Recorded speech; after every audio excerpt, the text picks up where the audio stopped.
बिस्मिल्लाहिर्रहमानिर्रहीम।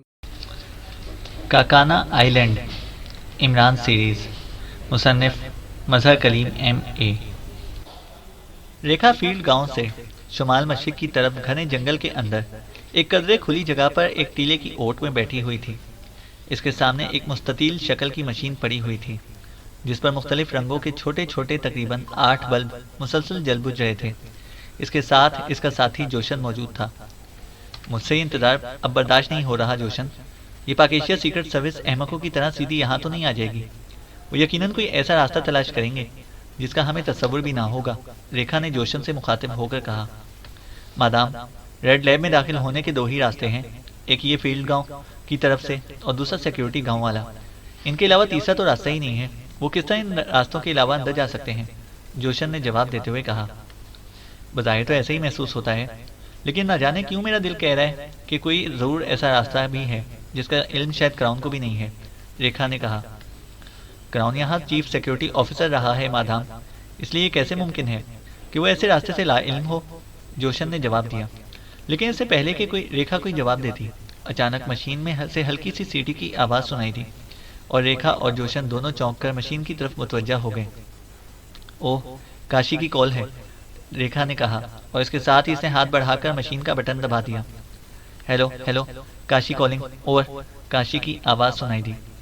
Yes, Rekha attending you, over, Rekha ने जवाब देते हुए कहा। रेखा, मुझे 3rd नॉट डिग्री से रेड क्वेश्चन मिला है, ओवर, काशी ने कहा। Red question? क्या मतलब? ये कैसे हो सकता है, ओवर, रेखा ने इंतहाई हैरत भरे लहजे में कहा। जिस नंबर से रेड क्वेश्चन मिला है, मैंने इस जगह की तरफ आदमी भेजा है।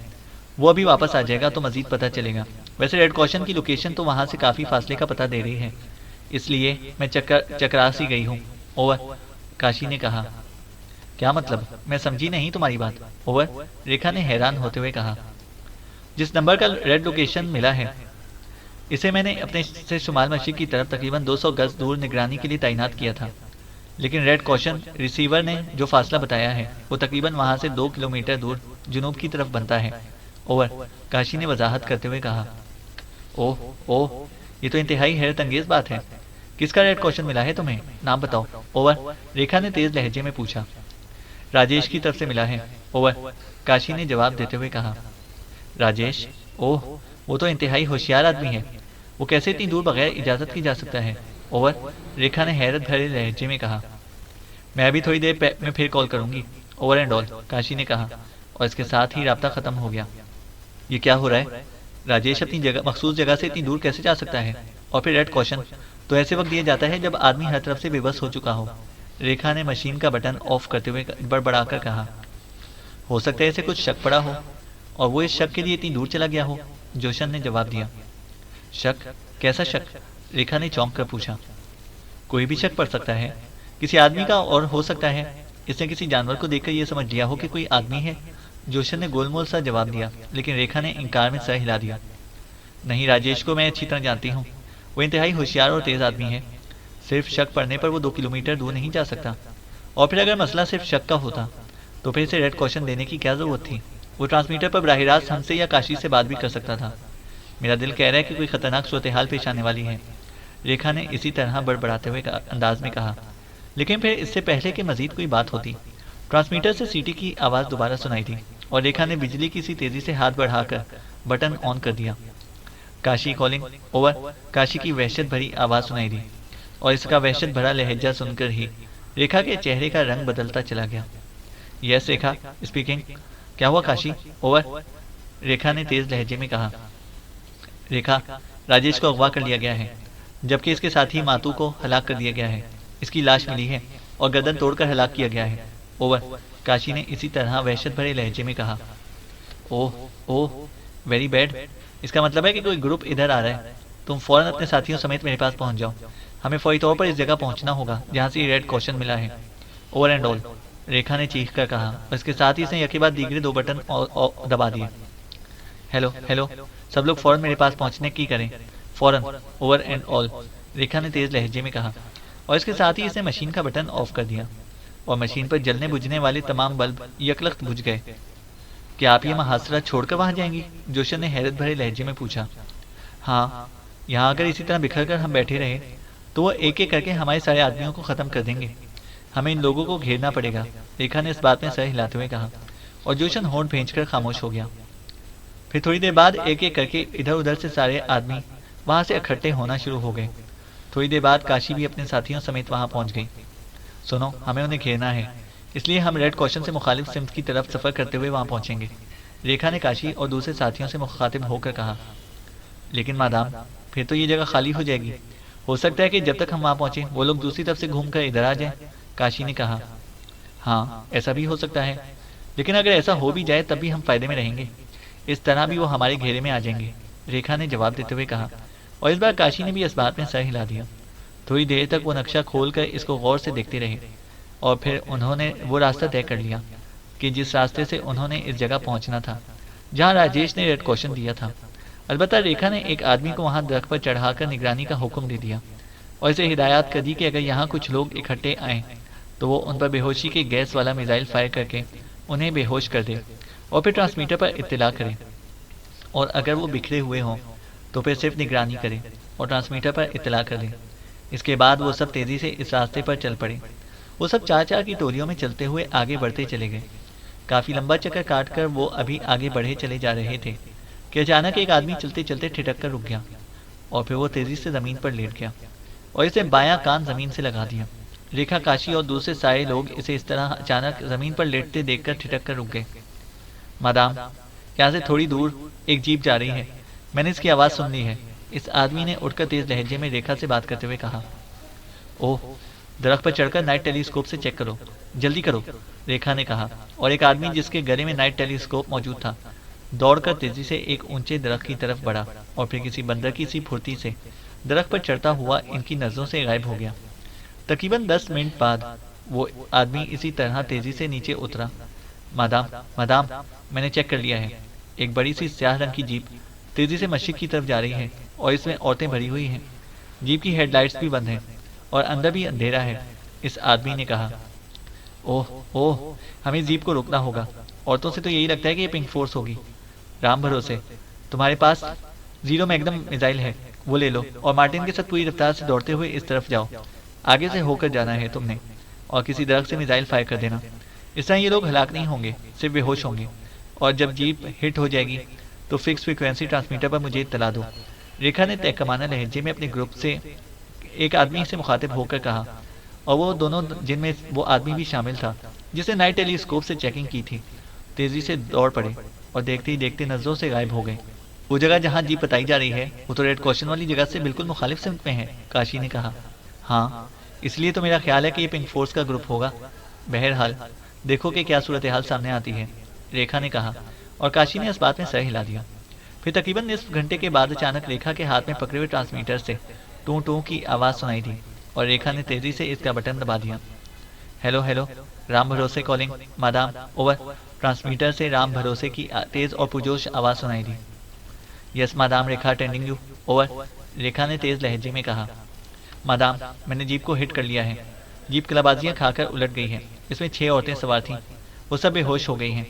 इनके पास बड़े बड़े थैले हैं मादाम, इनमें अजीबो गरीब असलहा भी है और लिबास भी, और मादाम एक थैले में 4 मिसाइलों के निचले हिस्से भी हैं, ओवर, राम भरोसे ने तेज लहजे में कहा। मिसाइलों के हिस्से? ओह ओह, कहीं ये वही मिसाइल तो नहीं है? ओह, जल्दी से एक आदमी हमारे पास भेजो ताकि हम वहाँ खुद पहुँच सकें, और ख्याल रखना हमारे पहुँचने तक कोई होश भी ना आए, ओवर, रेखा ने तेज लहजे में कहा। यस मादाम, मैं मार्टिन को भेज रहा हूँ, ओवर, दूसरी तरफ से कहा गया, और मादाम रेखा ने ओवर एंड ऑल कहकर ट्रांसमीटर ऑफ कर दिया। मिसाइलों के हिस्से, अजीबो गरीब हथियार, 6 औरतें, ये सब क्या हो रहा है? रेखा ने ट्रांसमीटर ऑफ करते इंतहाई हैरत भरे लहजे में कहा। ये मिसाइलों वाली बात अजीब है, ये कौन से मिसाइल हो सकते हैं? काशी ने कहा। वो मिसाइल तो किसी सूरत भी नहीं हो सकते जो रेड लैब के अंदर स्टोर हैं। ये शायद कोई खास किस्म की मिसाइल होंगी जिन्हें वो रेड लैब में इस्तेमाल करने के लिए जा रही होंगी, रेखा ने जवाब देते हुए कहा।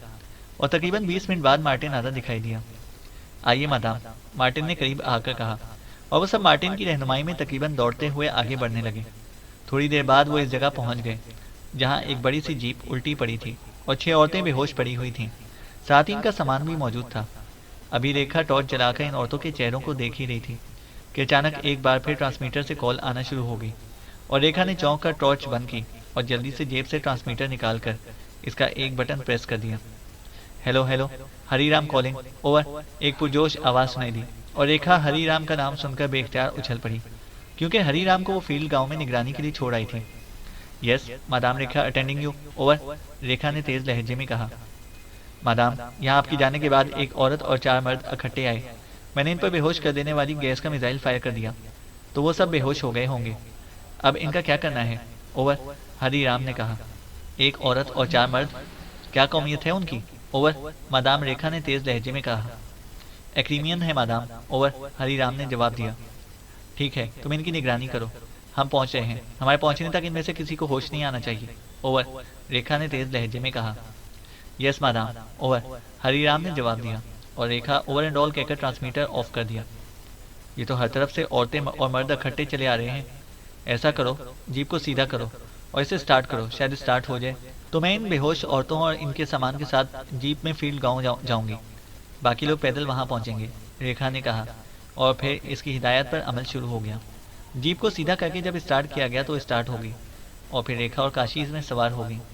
6 बेहोश औरतों को भी जीप में लाद दिया गया और इनका सामान भी जीप में रख दिया गया और फिर जीप रवाना हो गई। जब जीप फील्ड गांव के करीब पहुंची तो वहां एक जगह वाकई एक औरत और 4 मर्द इकट्ठे बेहोश पड़े हुए थे। रेखा ने जीप इनके करीब आकर रुकवाई और फिर वो काशी नीचे उतर आई। इसी लम्हे एक दरख्त की आड़ से हरीराम निकलकर इनकी तरफ बढ़ आया। ये लोग किस तरफ से आए थे हरीराम, मादाम रेखा ने हरीराम से मुखातिब होकर कहा। इस तरफ से मादाम, और इंतहाई चौकन्ना नजर आ रहे थे। हरीराम ने एक सिमत से इशारा करते हुए जवाब दिया। हूँ, ठीक है, जाकर गांव से काश्मीर को बुला लो, जल्दी करो, मादाम रेखा ने कहा और हरीराम सर हिलाता हुआ मुड़ा और तेजी से गांव की तरफ बढ़ गया। ये ग्रुप तो मुझे पाकिस्तान सीक्रेट सर्विस का लगता है, काशी ने एक औरत और 4 मर्दों वाले ग्रुप की तरफ इशारा करते हुए कहा। हाँ, लेकिन इनमें बहरहाल इमरान नहीं है, इसका कदोकामत इनसे मुख्तलिफ है, रेखा ने जवाब दिया और काशी ने भी इस बात में सर हिला दिया। थोड़ी देर बाद हरीराम वापस आया तो इसके साथ एक मकामी आदमी था। वो हैरत से इन बेहोश पड़े अफराद को देख रहा था। काश्मीर, ये पाकिस्तान के ग्रुप हैं, रेड लैब से मिसाइल चुराने आए थे। मैंने उन्हें बेहोश कर दिया है। अब मैं इन्हें किसी ऐसी जगह मुंतकिल करना चाहती हूँ जहाँ इनका मेकअप साफ करके इनसे पूछगछ की जा सके ताकि इनकी शनाख्त हो सके। क्या तुम ऐसी कोई जगह मुहैया कर सकते हो? लेकिन वो जगह हर लिहाज से महफूज होनी चाहिए, रेखा ने कहा। यस मादाम, गांव से हटकर एक फार्म है, इसके नीचे एक वसी तहखाना है। इस तहखाने में ऐसे इंतजाम मौजूद हैं कि जहां कैदियों को बांधा भी जा सकता है और मादाम वहां टॉर्चिंग का सामान भी मौजूद है और मेकअप वॉशर भी। चीफ सिक्योरिटी ऑफिसर इसे कभी कभार इस्तेमाल करता रहता है, काश्मीर ने जवाब दिया। गुड, फिर तुम ऐसा करो कि हरीराम को साथ ले जाओ और इसे वो जगह दिखा लाओ। मेरे आदमी आ रहे हैं, जब वो यहाँ पहुंच जाएंगे तो फिर मैं इन सबको उठवाकर वहां ले जाऊंगी, रेखा ने कहा और काश्मीर ने इस बात में सर हिला दिया और फिर वो हरीराम को साथ लेकर वापस गांव की तरफ चला गया। फिर तकरीबन 1 घंटे बाद रेखा के आदमी वापस पहुंच गए और रेखा ने जीप में मौजूद 6 बेहोश औरतों और बाहर पड़े हुए एक औरत और 4 मर्दों के बेहोश ग्रुप को अपने आदमियों से उठवाया और हरीराम के साथ इस फार्म के तहखाने में पहुंच गई। ये तहखाना वाकई खासा वसी था। इसकी दीवारों के साथ मजबूत कुंडे और इनके साथ जंजीरें भी लटक रही थी। इसके अलावा वहां 8 ऐसी कुर्सियां भी मौजूद थीं जिनमें रॉड्स का मैकेनिज्म मौजूद था। रेखा ने इन कुर्सियों पर तो तमाम औरतों को बिठवाकर उन्हें रॉड्स में जकड़ दिया, जबकि 4 मर्दों को उसने जंजीरों वाले कुंडों में दीवार के साथ जकड़वा दिया। जोशन, अब मेकअप वॉशर लेकर इन सब के मेकअप चेक करो, रेखा ने जोशन से कहा और जोशन ने एक अलमारी में मौजूद बैटरी से चलने वाला जदीद मेकअप वॉशर निकाला और अपना काम शुरू कर दिया। इन 7 औरतों में से 5 औरतों का जब मेकअप खत्म हुआ तो इनकी पाकिस्तानी कौमियत जाहिर हो गई, जबकि एक औरत की कौमियत यूरोपियन थी। लेकिन जब 7वीं औरत का मेकअप साफ किया गया तो रेखा बेख्तियार चौंक पड़ी, क्योंकि ये स्विस औरत थी। ओह, ये तो इमरान की साथी जुलियाना है, रेखा ने इस स्विस निजाद औरत की तरफ देखते हुए कहा। हाँ रेखा, ये वाकई जूलिया है, मेरा अंदाजा दुरुस्त साबित हुआ। ये पाकिस्तान सीक्रेट सर्विस का ग्रुप है और ये 5 पाकिस्तानी लड़कियां यकीनन वो पिंक फोर्स की लड़कियां हैं। लेकिन ये 7वीं कौन है, इसका पता नहीं चल रहा, काशी ने कहा। अभी पता चल जाएगा। इस बार पावर एजेंसी वो मार्का मारेगी कि पूरी दुनिया में इसका डंका बज जाएगा। रेखा ने इंतहाई मुसरत भरे लहजे में कहा। और फिर जब जोशन ने दीवार के साथ जंजीरों में जकड़े हुए मर्दों के मेकअप साफ किए तो रेखा और काशी दोनों बेख्तियार उछल पड़ी, क्योंकि वो इन्हें जानती थी। इनका ताल्लुक पाकिस्तान सीक्रेट सर्विस से था और ये इमरान के साथी थे। इमरान इनमें शामिल नहीं है रेखा, हमें इसकी तरफ से पूरी तरह चौकन्ना रहना होगा, काशी ने कहा। हाँ, वो अचानक किसी भी वक्त नमूदार हो सकता है। तुम खुद बाहर जाओ और सबको पूरी तरह होशियार कराओ, रेखा ने कहा। और काशी सर हिलाती हुई मुड़ी और तेजी से तहखाने की बैरूनी दरवाजे की तरफ बढ़ गई। जोशन, इस यूरोपीय औरत को होश में ले आओ, ये भी गैस से बेहोश हो ही लगती है। इसे एंटी गैस सुंघाओ, ये इन सब से अलहदा है। मैं पहले इससे बात करना चाहती हूँ कि ये कौन है और पिंक फोर्स के साथ कैसे शामिल हो गई, रेखा ने कहा। और जोशन सर हिलाता हुआ इस यूरोपीय औरत की तरफ बढ़ गया। इसने जेब से एक लंबी गर्दन वाली छोटी सी बोतल निकाली। इस बोतल में ऐसा महलूल मौजूद था जिसे हिलाने से गैस बनती थी, और ये गैस हर किस्म की बेहोश कर देने वाली गैस का तरियाक थी। इसने शीशी को इस यूरोपीय औरत के चेहरे के करीब ले जाकर खूब जोर जोर से हिलाया और फिर शीशी का ढक्कन खोलकर इसने इसका दहाना इस यूरोपीय औरत की नाक से लगा दिया। चंद लम्हों बाद इसने शीशी हटाई और इसका ढक्कन लगाकर इसे वापस जेब में रख लिया।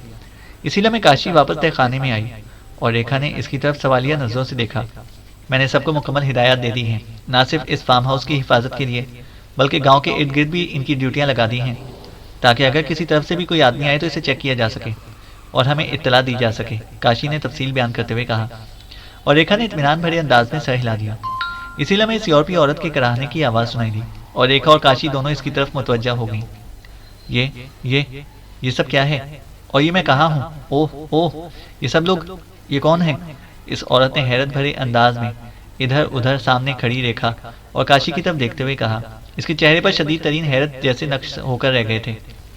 तुम्हारा नाम क्या है? रेखा ने सपाट लहजे में पूछा। रैगी।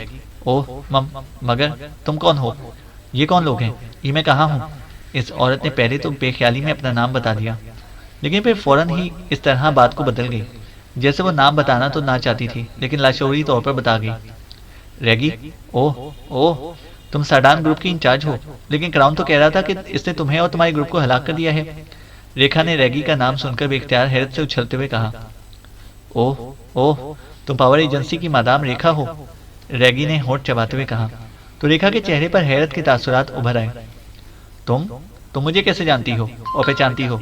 रेखा ने इंतहाई हैरत भरे लहजे में कहा। मेरा अंदाजा था, लेकिन ये लोग कौन हैं और मैं यहाँ कैसे पहुँच गई? रैगी ने तवील सांस लेते हुए कहा। ये तुम्हारे साथ जो पाकिस्तानी लड़कियां मौजूद हैं, ये पाकिस्तान का पिंक फोर्स ग्रुप है, और तुम्हारी दूसरी तरफ जो स्विस नजाद लड़की मौजूद है, इसका नाम जूलियाना है और इसका ताल्लुक पाकिस्तान सीक्रेट सर्विस से है। और ये जो साइड में जंजीरों से चार मर्द जकड़े हुए खड़े हैं, इनका ताल्लुक भी पाकिस्तान सीक्रेट सर्विस से है। और मेरा नाम वाकई रेखा है और ये मेरी असिस्टेंट काशी है, और हमारा ताल्लुक काफिरिस्तान की पावर एजेंसी से है। रेखा ने बड़े फाखिराना अंदाज में अपना और दूसरों का तारुफ कराते हुए कहा। लेकिन मैं यहाँ कैसे पहुंची? वो मेरे साथी और मेरा सामान, वो कहाँ है? रैगी ने हैरान होते हुए कहा। हमने पिंक फोर्स को एक जीप में जाते हुए चेक कर लिया था, तो इस पर मैग्नम मिसाइल फायर कर दिया। इससे जीप उलट गई। इस जीप में ये 5 लड़कियां और तुम सवार थी, लेकिन जीप उलटने से तुम में से कोई जख्मी नहीं हुई। अलबत्ता तुम सब बेहोश हो गई। और जो सामान जीप से निकला है, इसमें यह जीप साख्त के लिबास, हथियार और एक बैग में 4 मिसाइलों के हिस्से भी हमारे हाथ आए हैं। अब ये तुम बताओगी कि तुम पिंक फोर्स में कैसे शामिल थी, और ये मिसाइल और हथियार क्या है? खासतौर पर ये मिसाइल, ये किस किस्म के मिसाइल हैं? ये मुकम्मल तो नहीं है। फिर तुम लोग इन्हें क्यों उठाए साथ फिर रहे थे? रेखा ने तेज लहजे में कहा। तो रैगी के चेहरे पर तशवीश के तासुरात फैलते चले गए। ये मिसाइल मेरे हैं, ये हम साडान से साथ लाए थे। ये इन मिसाइलों के नमूने हैं जो हमने रेड लैब से हासिल करने हैं। हमारी हुकूमत ने शनाख्त के लिए नमूने हमें देकर भेजा था, ताकि हम स्टोर में इन मिसाइलों को शनाख्त कर सकें। मैं अपने साथियों समेत फील्ड गांव की तरफ जा रही थी कि अचानक कोई चीज़ सड़क की आवाज़ के साथ आई और धमाके से हमारे पैरों में आकर फट गई, और इसके साथ ही हम बेहोश हो गए। और अब मुझे पहली बार यहाँ होश आया है। मेरे साथी न जाने कहाँ हैं? रैगी ने तफसील बताते हुए कहा। हो, तो ये सिर्फ नमूने हैं। यही मैं सोच रही थी कि ये कैसे मिसाइल हैं। रेड लैब के असल मिसाइल तो हो ही नहीं सकते, क्योंकि वहाँ तक तो कोई पहुँच ही नहीं सकता। इसका मतलब है कि तुम्हें और तुम्हारे साथियों को पिंक फोर्स ने बेहोश कर दिया, और फिर ये तुम्हें इस सामान समेत अपनी जीप में लाद कर ले जा रही थी कि हमारे हत्थे चढ़ गई। रेखा ने तज्जिया करने के अंदाज में कहा। देखो, मेरी तुम्हारी तो कोई लड़ाई नहीं है। तुम्हारी लड़ाई तो पाकिस्तान के एजेंटों से है। तुम मुझे रिहा कर दो और मेरा सामान भी मुझे वापस कर दो, रैगी ने कहा। तुम भी इस तजर्बे की दुश्मन हो, रैगी। जो यहाँ क्रीमिया और काफिरिस्तान मिलकर कर रहे हैं, और तुम भी यहाँ वही मिसाइल चुराने आई थी जो काफिरिस्तान हासिल करना चाहता है। इसलिए तुम भी काफिरिस्तान की उतनी ही दुश्मन हो जितनी ये पाकिस्तानी। लेकिन मैं तुम्हें खुद हलाक नहीं करूंगी, बल्कि तुम्हें क्राउन के हवाले कर दूंगी, क्योंकि क्राउन ने ही हमारी मदद की है। रेखा ने मुंह बनाते हुए जवाब दिया। क्राउन को यहाँ बुलवा लिया जाए, साथ खड़ी हुई काशी ने कहा। नहीं, अभी नहीं, अभी मैं इन पाकिस्तानी ग्रुप से निपट लूँ, रेखा ने कहा, और फिर वो जोशन की तरफ मुतवज्जा हो गई। जोशन, अब पाकिस्तानी लड़कियों को भी होश में ले आओ, और इन सीक्रेट सर्विस वालों को भी, ताकि इन्हें मालूम हो सके कि काफिरिस्तान की पावर एजेंसी से टकराना अपनी मौत को ही दावत देना है, रेखा ने बड़े फाखिराना लहजे में कहा, और जोशन सर हिलाता हुआ जूलिया की तरफ बढ़ गया। चैनल को सब्सक्राइब करें और बेल आइकन को प्रेस करें ताकि हमारी हर अपडेट आपको बर वक्त मिल सके।